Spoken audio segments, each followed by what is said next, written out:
Hello साथियों, नमस्कार। आप देख रहे हैं आपका अपना YouTube channel DS Mishra official और आपके अपने चैनल पर इस नए और महत्वपूर्ण वीडियो सेशन में आपका हार्दिक स्वागत है। और इस वीडियो में मैं बात करने वाला हूं कि बिहार सरकार शिक्षा विभाग के द्वारा निदेशक माध्यमिक शिक्षा के स्तर से जो यह पत्र जारी किया गया है, इस पत्र के आदेश के आलोक में एक बार फिर से शिक्षकों के विद्यालयों का फेरबदल होने वाला है।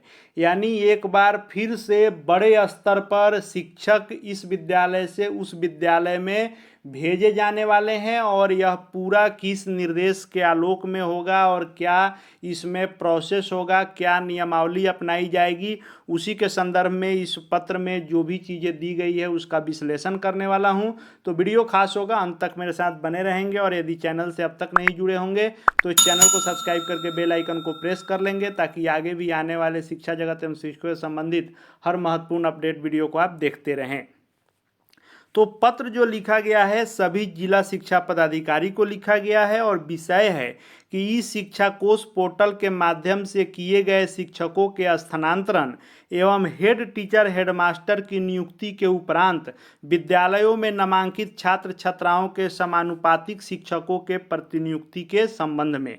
यानी यह फैसला इसलिए लिया गया है जो हाल ही में शिक्षकों का ट्रांसफ़र हुआ है। यानी जो विशेष श्रेणी के अंतर्गत जो 1 से 6 श्रेणी का ट्रांसफ़र हुआ, फिर 1 to 5 का हुआ, फिर 6 to 12 में महिला कुछ लोगों का हुआ है। अभी बाकी लोग तो खैर इंतज़ार में हैं, लेकिन जिनका ट्रांसफ़र अभी तक हो चुका है उनके ट्रांसफ़र में और साथ ही साथ हेड टीचर हेडमास्टर की जो नियुक्ति हो रही है, इससे जो सीटें वेकेंट हो रही हैं, इसके संदर्भ में छात्रों का जो है छात्र शिक्षक अनुपात का कैसे व्यवस्था करना है, उसके लिए जो प्रतिनियुक्ति करनी है उसके संबंध में यह पत्र लिखा गया है। और जिक्र किया गया है कि जो विशेष समस्या से ग्रसित शिक्षक शिक्षिकाओं का स्थानांतरण ई शिक्षा कोष पोर्टल के माध्यम से किया गया है। और इस स्थानांतरण के बाद ऐसा देखने को मिला है कि छात्र छात्राओं के नामांकन के अनुरूप शिक्षकों की जो पोस्टिंग है या किसी खास विषय की शिक्षकों की कमी हो गई है। साथ ही साथ जो हेड टीचर और हेडमास्टर की नियुक्ति की गई है इसमें जिक्र है, हालांकि जल्द ही होने वाला है, इसलिए भी इस शब्द का जिक्र किया गया है।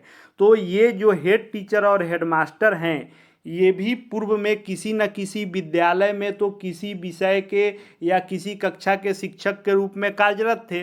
तो जब ये हेड टीचर हेडमास्टर में नियुक्त हो रहे हैं तो इनका भी जगह खाली हो रहा है। ये जिस क्लास के शिक्षक थे या जिस विषय के शिक्षक थे वह रिक्ति खाली हो जा रही है। तो इस तरह से इसके आलोक में कहा गया है कि जो प्रत्येक विद्यालय में शिक्षकों की कमी हुई है, चाहे वह स्थानांतरण के कारण हो या हेड टीचर हेडमास्टर की बहाली के कारण हो, इनका विद्यालयवार आकलन करने की आवश्यकता है कि किस विद्यालय में किस कक्षा के कितने शिक्षकों की कमी है या किस विषय के शिक्षक नहीं है, कमी है, उसका आकलन करना है।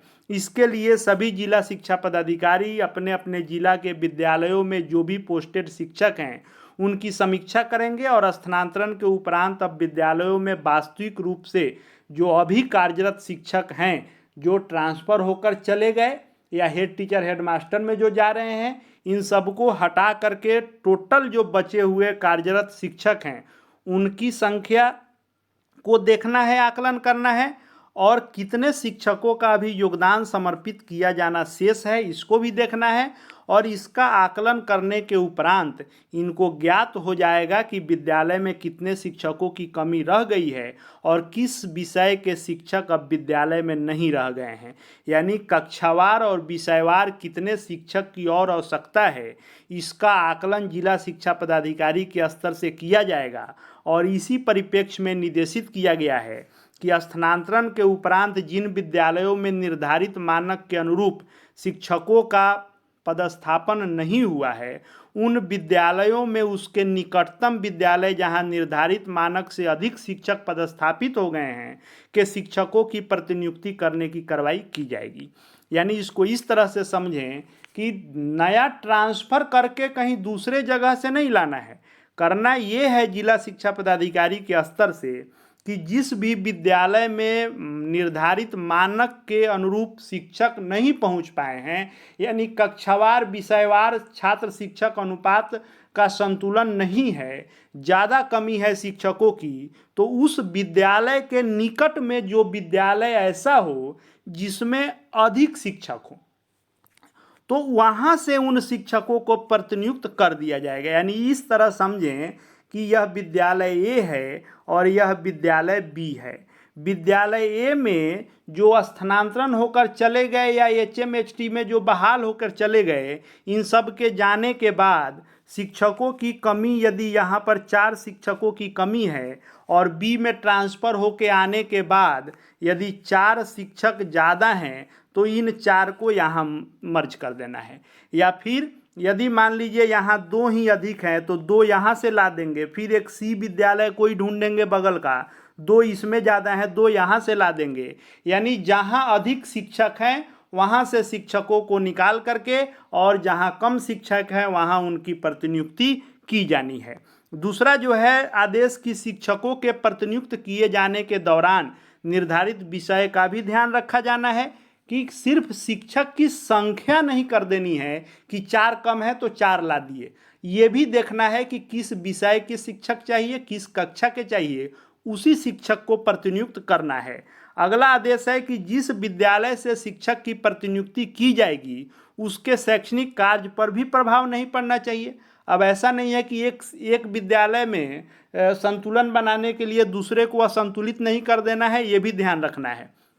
उसके बाद जो भी शिक्षक प्रतिनियुक्त किए जाएंगे उनका डाटा ई शिक्षा कोष पोर्टल पर एंट्री करना है और प्रतिनियुक्त किए गए जो भी शिक्षक होंगे उनके संबंध में प्रतिनियुक्ति का पंजी संधारित किया जाएगा, जिसमें अंकित किया जाएगा कि किस विद्यालय के शिक्षक को किस विद्यालय में प्रतिनियुक्त किया गया और किस आदेश के माध्यम से किया गया। यानी पत्रांक दिनांक सबका जिक्र करके अलग फाइल बना करके और शिक्षकों की प्रतिनियुक्ति की जाएगी।